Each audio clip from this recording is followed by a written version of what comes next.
Welcome sa Philippine Island Weather Update. Lagi ninyong kasama sa Balitang Panahon ngayon.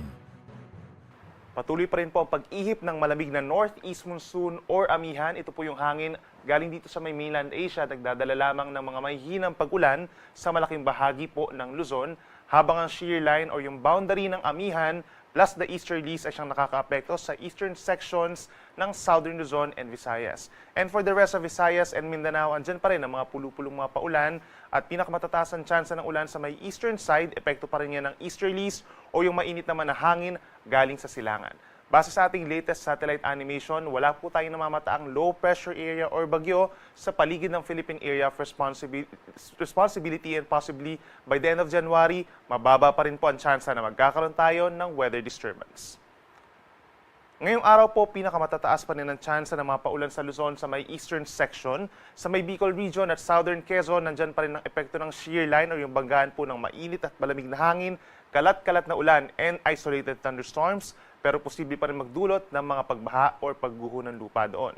Dito naman sa natitirang bahagi ng Quezon, Marinduque, Oriental Mindoro, paakyat ng Aurora at dito rin po sa may Cagayan Valley, asahan pa rin ang mostly cloudy skies at sasamahan pa rin yan ng mahihinang pag-ulan. Minsan nagiging moderate kung malapit po kayo sa kabundukan, epekto pa rin yan ng northeast monsoon or hanging amihan.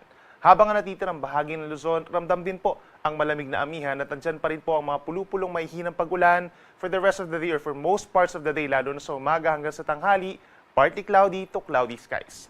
Sa ating mga kababayan po dito sa Metro Manila, between 24 to 31 degrees Celsius ang temperatura, habang meron pang mga lugar dito sa may Northern and Central Luzon ang mas malamig, kagaya na lamang sa may Lawag, pinakamababa ang 23 degrees Celsius, sa may Tuguegarao, Cagayan, between 22 to 29 degrees Celsius, habang sa may Baguio City and some parts of Cordillera region, between 14 to 15 degrees Celsius ang pinakamababang temperatura.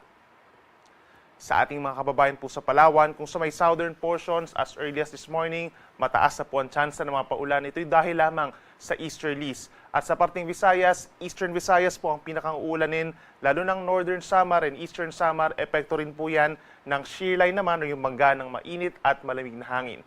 For the rest of Palawan and the rest of Visayas, andyan pa rin ang fair weather conditions. Ibig sabihin, bahagyang maulap at madalas maaraw naman sa umaga. At kung meron ng mga pag-ulan, hindi naman po ito tuloy-tuloy, saglit lamang, mga isolated na ulan or thunderstorms.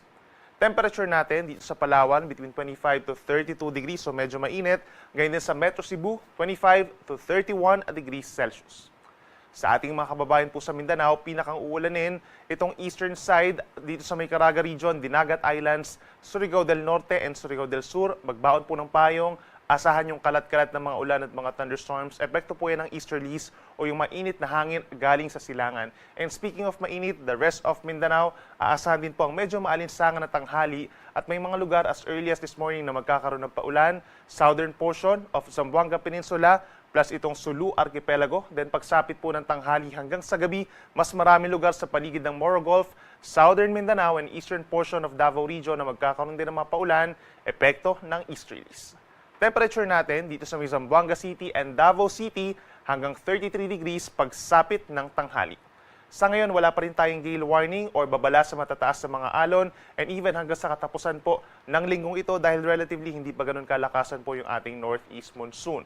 Pero sa may northern and central Luzon, posible pa rin umabot sa 3.7 meters or nasa isang palapag ng gusaling taas ng mga pag-alon. Delikado pa rin for small sea vessels. Southern Luzon, Visayas and Mindanao, asahan pa rin ng between 0.5 to 1 meter na taas sa mga pag-alon. Pero kapag may mga thunderstorms, posible pa rin umabot sa 2.5 metro.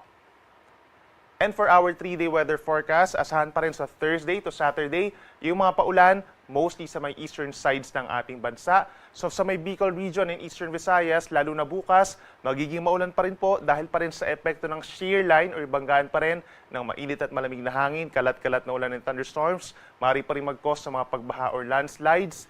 Dito naman sa portions of Caraga and Davao region, andyan pa rin ang mataas na tsansa ng mga paulan, epekto pa rin yan ng easterlies o yung mainit na hangin galing sa silangan. Dito naman sa may northern and central zone, kabilang na rin ang Metro Manila, magiging bahagyang maulap hanggang maulap ang kalangitan, matataas ang tsansa ng mga kaulapan at mga light rains. Dito sa may eastern side, Cagayan Valley and Aurora, may kalamigan pa rin po ang panahon in the coming days at aasahan naman sa natitirang bahagi ng Luzon, Visayas and Mindanao Ang partly cloudy to cloudy skies pa rin at sasamahan pa rin ng may kainitan na panahon dulot ng easterlies at may mga lugar pa rin po na magkakaroon ng paulan pagsapit ng hapon at gabi.